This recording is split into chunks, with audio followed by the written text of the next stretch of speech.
Me, my mother, and MS. Mom was always creative, sewing beautiful dresses for my sister and me when we were young. When my sister Sarah went away to college, my mom fashioned all the decorations for her dorm room herself by hand. 3 years later, when I left for college, my experience was dramatically different. My mom was already experiencing the dramatic effects on her health from a recent diagnosis of multiple sclerosis. It was the first of many times that MS would strip my mother and me of experiences she shared with my sister. She would be noticeably absent from wedding preparations, baby dedications, and countless other momentous events. As newlyweds, my husband and I quickly began discussing when we would start our own family. It was on the weekend of our first wedding anniversary that I learned that I also had MS. It seemed that for all the beautiful traits I would inherit from my mother, her creativity, her compassionate nature, her tenacity, I would also inherit a debilitating one as well. I was overcome with an intense fear. What if I had a daughter? What if I too passed on this terrible diagnosis to her? Surely this was too great a risk to take. We decided not to try to conceive a child.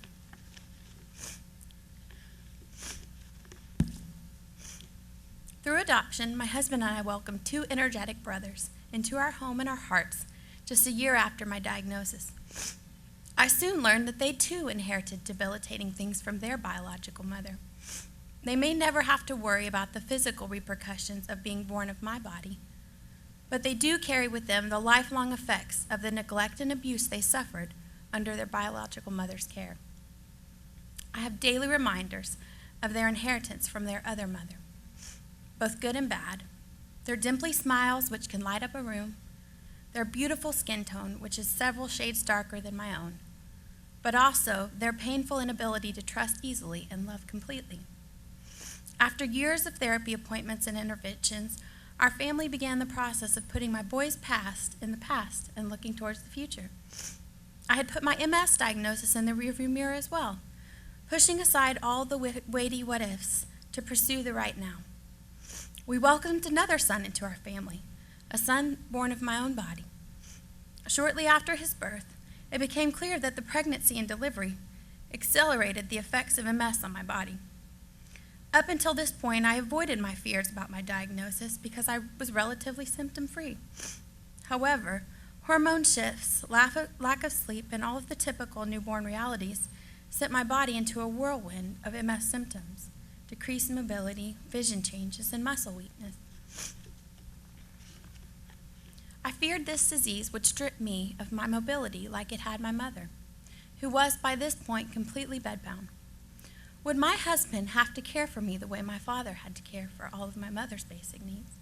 And worst of all, would I pass this awful disease on to my biological child?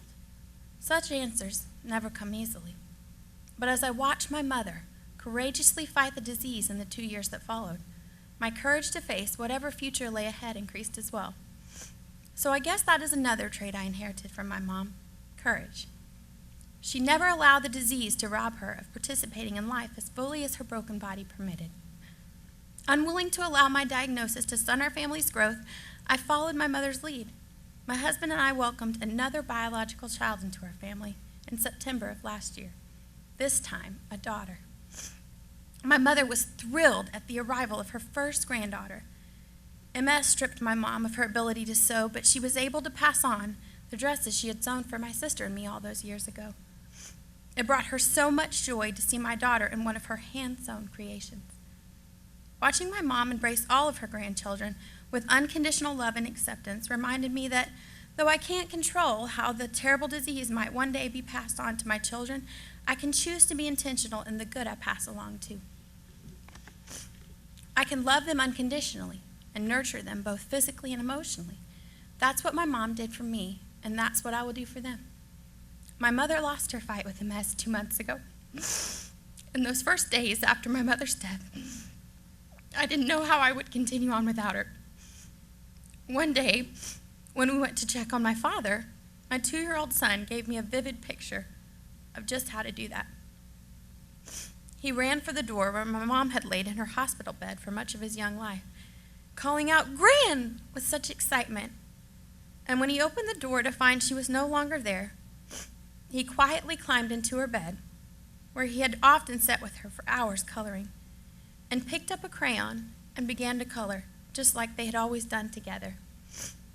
How will I carry on with my mother is gone now? How will I overcome the waves of fear that this illness that stripped my mother of her mobility and ultimately her life will do the same to me? I will carry on by doing what I've always done, what she taught me to do. I will continue caring for my children as long as I can. I will comfort my children during sleepless nights. I will pack lunches, run carpool, attend parent-teacher conferences. I will continue her legacy of love onto the next generation. I will choose to pass on the good.